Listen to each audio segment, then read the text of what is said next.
few moments later. Pose with the fans. Pose with the pose with the pose with the fans.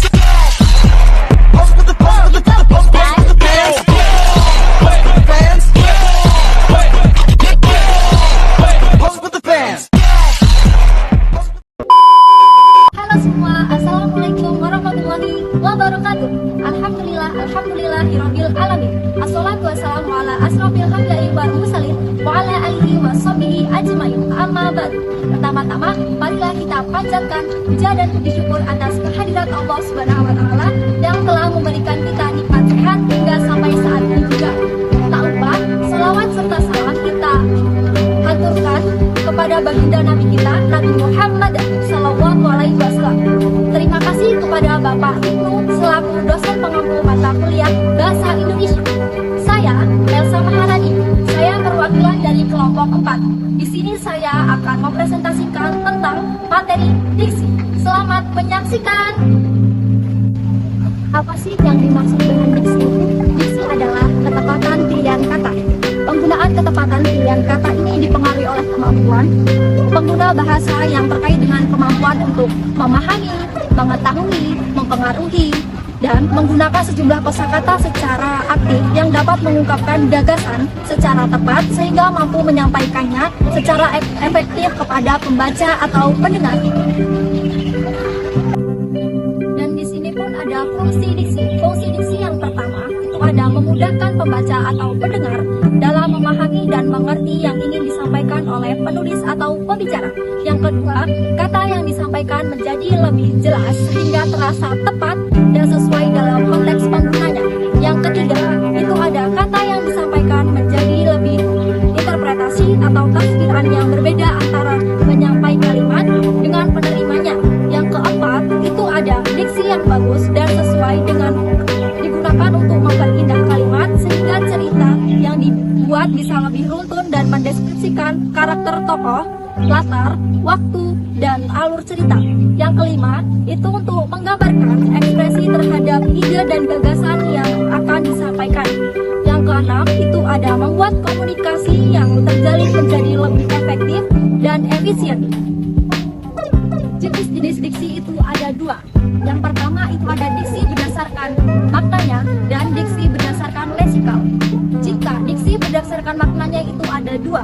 Yang pertama itu ada makna denotatif dan yang kedua itu ada makna konotatif. Makna denotatif adalah makna yang sebenarnya. Contohnya, Budi selalu kerja keras untuk mendapatkan hasil terbaik.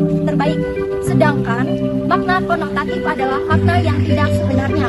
Contohnya, Mario adalah seorang kutu-buku, ia tahu banyak hal. Diksi berdasarkan leksikal itu ada antonim, homonim, dan homograf. Jika anonim itu adalah kata yang memiliki arti berlawanan dengan kata lain. Contohnya, naik, turun, besar, kecil, banyak, sedikit, cepat, lambat. Homonim adalah kata yang memiliki lafal dan ejaan yang sama, namun artinya berbeda satu sama lain. Contohnya, penggunaan kata bulan. Dan adapun diksi berdasarkan leksikal. Yang pertama itu ada antonim. Antonim adalah kata yang memiliki arti berlawanan dengan kata lain. Contohnya, besar, kecil, naik, turun, banyak, sedikit, cepat, lambat. Homonim adalah kata yang memiliki lafal dan ejaan yang sama, namun artinya berbeda satu sama lain. Contohnya, penggunaan kata bulan pada kalimat berikut. Bulan terlihat penuh malam ini. Semua karyawan mendapatkan gaji setiap bulan.